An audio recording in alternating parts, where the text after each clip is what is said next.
On today's episode, AI and retirement. We're going to go through some of the top things that people in their 50s and 60s are Googling about AI and retirement planning. We're going to give you some straight answers to these questions that people are asking and see what it kind of reveals about people's concerns, fears, and thoughts heading into kind of this new era of AI and what it's going to do in our lives. Should be fun. Let me talk to Ryan. We'll get started. AI is our topic of conversation again today, but a little bit different angle, which should be fun. I'm Walter Storholt alongside Ryan Fleming, as always, the pilot's advisor. Ryan, you ready to talk some more AI today? Let's talk AI. It seems to be what everybody's talking about nowadays. That's right. It is. Yeah, it was kind of like the number one story out there before the conflict in Iran started. But now I feel like people are back to talking a little bit about AI. It's bubbling up once again, kind of in the news quite a bit. So we're going to look at some of these top searches that people are Googling or searching about AI and retirement. So this will hit a few different angles. All righty. The first one reiterates a little bit of what we talked about on a recent episode. It's the very obvious one. Will AI take my job before I'm ready to retire? This is the big one, right? Nobody wants to get replaced right before they retire. Those kinds of threats have always been there, but AI is just like stoking it even more these days.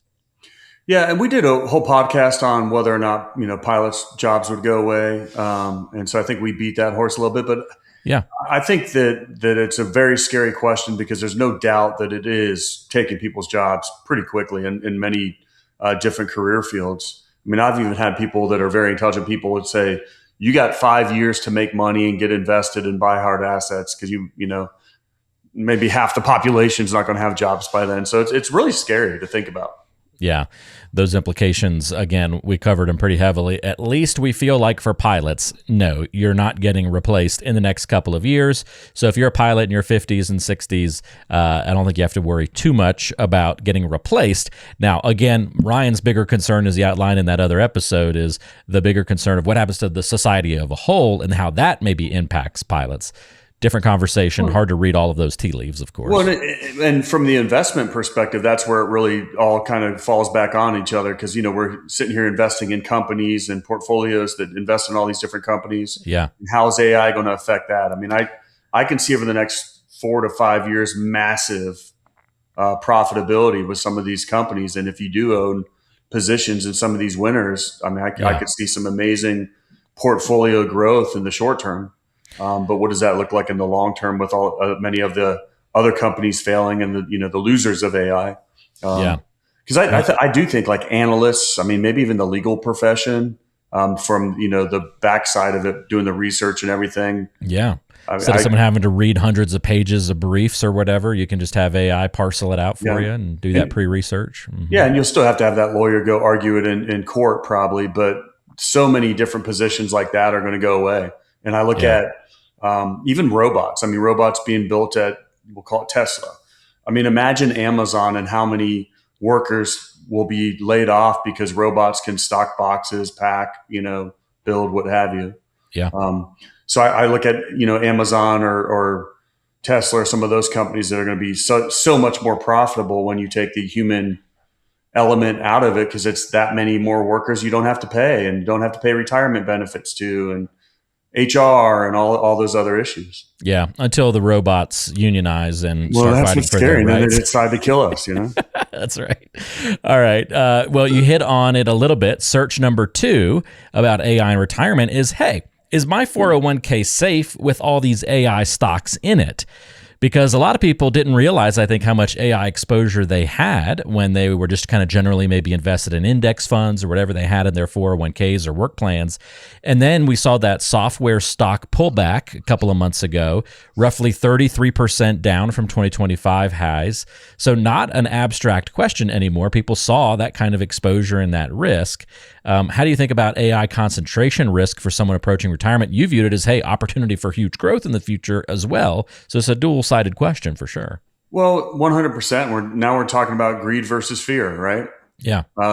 Almost any tech stock, they're investing massive amounts of money in AI and then Of course, because of AI data centers, they need so much energy. Yeah. Now we're all the way over into the energy sector and all the possibility that's there. You can't not be invested in AI is kind of what I'm hearing you say. Yeah, or it trickles into a lot of different. So you're going to have exposure to it, but is that going to be good exposure or bad exposure over the long term? I think it could be amazing for a while, and then you have a hiccup. And if you have that much AI exposure per se, and there's a pullback, no differently than we just watched there, it's going to hurt a little bit. I was looking at some of these numbers. I wrote some of this down. Morgan Stanley estimated that the services and cyclical sectors most exposed to AI disruption represents only about 13% of the S&P 500 market cap. But that's today. I mean, what's it going to look like next year? I mean, I think what's really changed, people talk about the S&P, and is that true diversification when the Mag 7's been driving that thing? Yeah. For a long, long time. I mean, that's, owning 7 stocks, nobody would ever do that. But that's what many, many people are doing. So I think diversification, rebalancing, getting a lot more exposure to a lot more of spreading out risk is going to be huge. Because we want to have exposure to AI. We want to have exposure to that tech, especially if that's where the money's going and that's where some of these returns are going to be. But the key is not having all your money or not being in a, speculating and gambling with your money by putting huge leveraged positions in your portfolio in AI stocks. You may be way more leveraged in it than you think, and that's Absolutely. a big concern. Search number 3, should I retire before AI makes things worse? Now, in the pilot context, this is an interesting one, right? Like, you tell me about pilots. When new things come along, new trainings, new inventions, new procedures, new tech that you've got to learn, figure out, manage, your job responsibilities shift because of it. That's not new, but I can imagine it's going to come at a more rapid pace the next couple of years. For a pilot that's in their 50s or 60s, could they be starting to look a little bit more like, you know what, I just want to be done with this? Well, this kind of makes me laugh because there has been massive changes already in the aviation career field. I mean, we had these old school guys when I first showed up at FedEx. We're flying 727s on steam gauges, before they had the whole beautiful glass cockpit layout, and the automation was not really great, and the autopilots continue to get better and better. But you had some of these old crusty pilots that couldn't even learn glass, like a glass cockpit. They're like, I'm out of here. And then, the next thing was the iPad, where we're getting all our information on an iPad versus carrying around these huge bags of pubs like we used to. So there's already been a lot of that, which makes me kind of laugh. Yeah. And, now the new thing is the Snap pilot, the sensitive new age pilot, and okay. They're a lot more tech savvy, but they're very sensitive, So there's lots of stuff that's happened. But I look at this as, should I retire before AI makes things worse? I don't know what making things worse is. That's a very broad question. But what I know is I don't give up. I'm a fighter. I'm not going to just go, oh, AI is going to take over the world and take over my job. So let me, just fall on my sword now. That's not me. I'm going to dig in and fight or get as much as I can out of my career field while I can. And that doesn't mean running blindly into whatever, but, just take what's coming and make critical, calculated decisions as AI does change our world and our profession, because it will. It is. Yeah. If it is your mindset, though, and you're in your late 50s, early 60s, something like that, and you're like, you know what, maybe I just pull the lever on this exit plan a little bit sooner. Let me meet with Ryan and see if I can financially do it. Can I retire right now and be fine and not have to deal with the changes the next couple of years, get some more time on the beach or with family and friends? And that's the normal can I retire early question, and maybe AI drives you there. Maybe that's your reason for why you retire early. Well, I think it actually supports what I say to my clients all the time. And we talk about compounding interest and the power of money and building a snowball early so you don't have to worry about things later on in life. Yeah. And I would argue, because of AI coming down the pipe, save as much as you can right now, because that's going to give you flexibility and security in case all these things do happen. Versus the person that plans out, oh, I'm going to fly for 30 years, have no medical issues, and here's what my income is going to be every year for the next 25 years. Because guess what? the world doesn't work like that. Yeah. And so those people that keep kicking the can down the street on retirement and saying, oh, I'll be fine, I'll worry about that next week, or I'll save later on when my kids are gone and off to college, and then I'll be a captain making more money. Then I'll play catch up and I'll get caught up then. I think you're playing with fire when you think that way. I've always thought that, but I'm definitely more of an aggressive saver and a planner, so that I can sit back and relax in my 60s and not worry about it. Attention aviators, when you've spent years in the cockpit managing the complexities of flight, isn't it time you navigated your retirement with the same precision? Introducing retirepilots.com. Right at your touchdown zone on our homepage, there's a beacon flashing, Get My Free Toolkit. Click that and you'll be cleared for a direct route to Ryan's Retirement Toolkit, tailor-made for pilots like you. Inside, you'll find 2 of his important works, The Pilot's Advisor and Pilots Retire Early. Between these 2 books, you can decipher the 9 critical decisions when retiring before 65 and discover the 7 lessons to help pilots land safely in retirement. But that's not all. This toolkit is packed with altitude-high value, including extras to get your retirement plans off the runway and light the afterburners on your 401k. Vector on over to retirepilots.com to grab your toolkit, and let's embark on this journey together. We've got one more search to cover, but before we hit it, I want to tell you a funny story, Ryan. It has to do, a non-pilot here, right? But know some pilots. Obviously, through you, we've got some pilots in the family, and also I get to fly a variety of planes over the years through when I worked in basketball and traveled with the athletics team at UNC all around the country. Got exposed to some different types of planes, and more recently, and over the last couple of years, I go to visit my parents in Maine, where they retired to, and often I'll fly Cape Air. The smaller, I guess, regional. Do they let you fly, or do you just load the bags for them? I can reach the sticks from where I've sat. I'm hugging the pilot.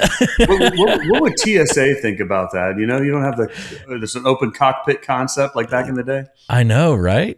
Yeah. But what an eye-opening experience to go from big airplanes right now to a smaller jet, or I guess they're a type of Cessna is what they typically fly. Yep. And what a very cool experience, first of all. But it was really neat because on one of the flights, I guess they were doing some training with one of the pilots.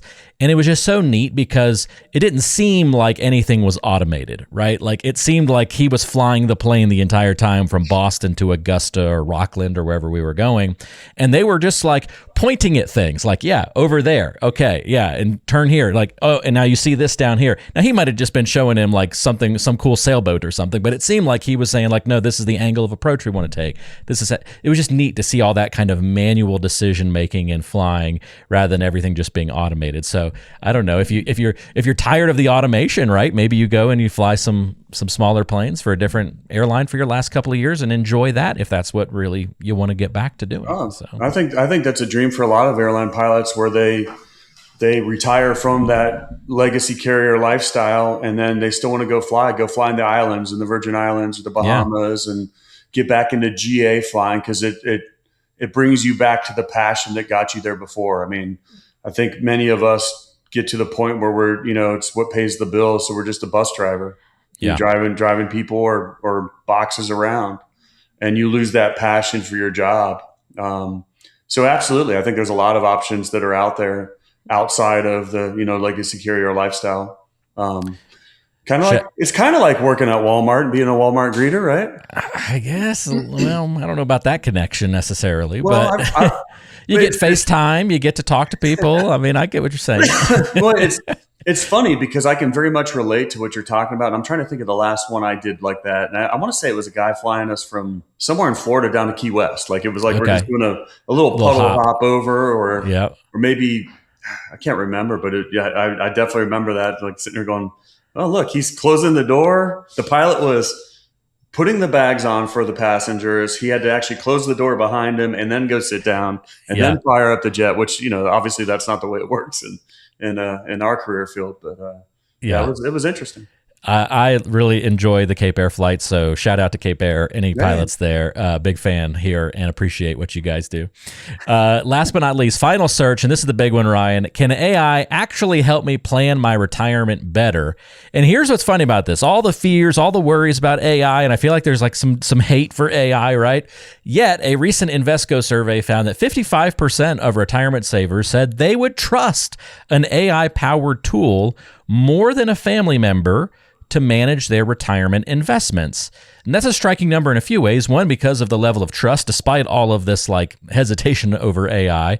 But two, I actually take that as a good thing that people are willing to like say, oh yeah, maybe my family member doesn't know everything. Maybe my friend doesn't know all the stuff. Let me verify. Let me check this with this AI powered tool. Maybe that's actually a good development in the world of like, ranking opinions and trust values. Well, I don't know. I would agree with that. That's better than Cousin Eddie, Right. or Uncle Joe. Uncle Joe says this, so that's fact. Or unfortunately, pilots in the cockpit talking at cruise and, back and forth, and they're all experts. I mean, I get a ton of questions because pilots talk about finances all the time.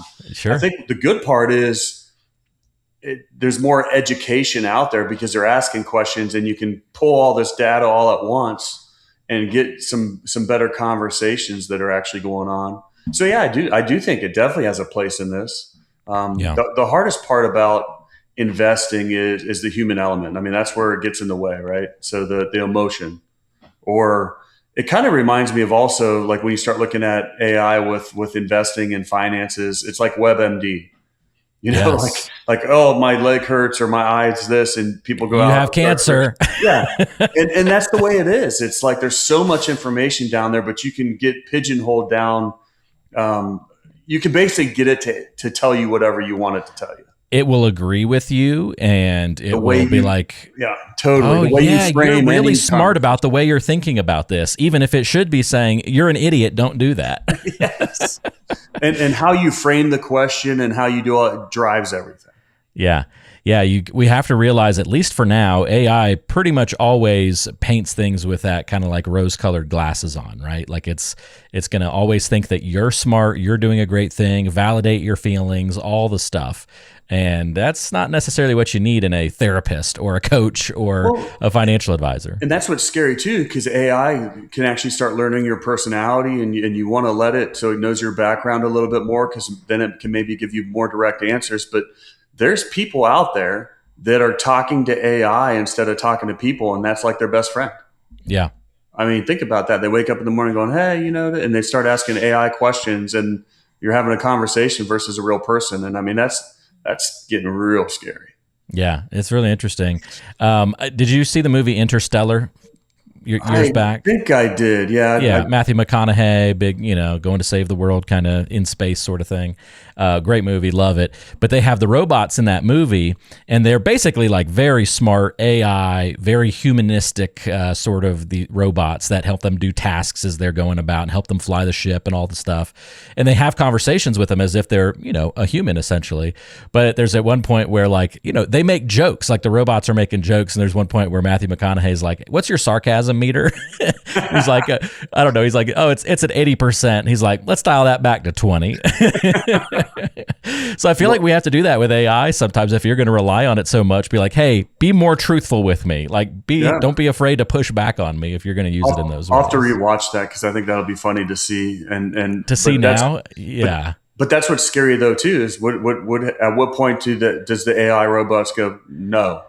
Right. Where they just decide, I think I'm done with these humans. Let's poison the water supply and kill them all overnight. Yeah, or we'll show them how to tank their portfolio and cause them financial ruin. Right? Joke's on you. Yeah, you're doing great. Definitely invest in Enron. Yeah, please go for it. Where you actually got to be real close with your AI computer or whatever it was, and then somehow you upset him. Yeah, instead of using ChatGPT, you cheated on your AI and went and asked Claude a question, or Google's a Gemini, right? And it finds out, it's like, oh, forget you. And suddenly it transferred your whole portfolio to somebody else, or it disappeared overnight. The jealous, vengeful AI relationship. Yes, we live in a very, very scary world. I don't know how we got to that point here at the end of this episode, but I hope something in here was helpful for somebody. And if not, maybe it just made you chuckle a little bit. Long story short, I think there's a lot of curiosity. I think there's a lot of nervousness, obviously, about AI as well. I don't think that's going away.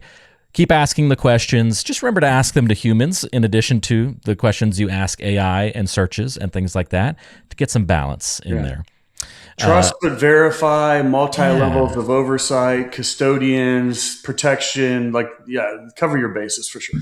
Yeah, let's do that. If you got questions for Ryan, how AI is going to play into your retirement picture specifically, or some other retirement financial planning question, don't hesitate to reach out. Best way to do it is get your retirement toolkit. You can get that, of course. Yeah, Ryan's pointing it to his Pilot's Advisor hat. Very nice. Good look on the logo there. We've got the toolkit. You can order that. It's got Ryan's books. It's got resources, guides, more information in it as well, and a free portfolio analysis where you get to meet one-on-one with Ryan to talk about your specific plan, which is really what it's all about, getting that custom guidance and advice. Ryan, thanks for the help. We appreciate it. The link for that toolkit, by the way, folks, is in the description of today's show. Ryan, we'll talk to you again soon. Adios. Have a good one. You too. See everybody next time right back here on the Pilot's Advisor. Information is for illustrative purposes only and does not constitute tax, investment, or legal advice. Always consult with a qualified investment, legal, or tax professional before taking any action.